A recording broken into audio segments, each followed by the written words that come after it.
2016 Honda CRF 230f. I picked this up a couple months ago. The story behind that was a guy bought it in late 2017. Had some low Honda financing, so he bought it on impulse. Rode it for a couple hours, decided that it wasn't for him, and then he posted it on our local Craigslist ad, and I was able to pick it up for a really cheap deal. As you can see, it's in mint condition.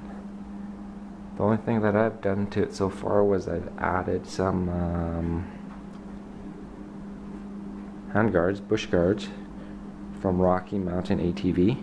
I have these on my other bike and I find that they're really good for protecting your hands.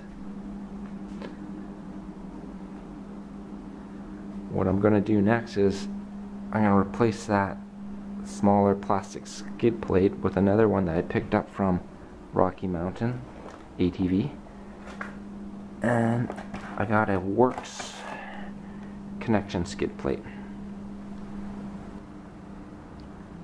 That's the standard skid plate that came off the 230, 3 bolts.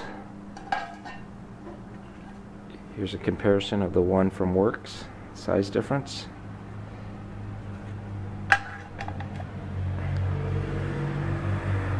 Covers quite a bit more.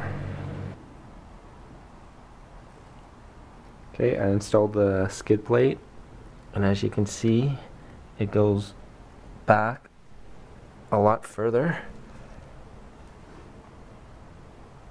The original skid plate went up to about right here.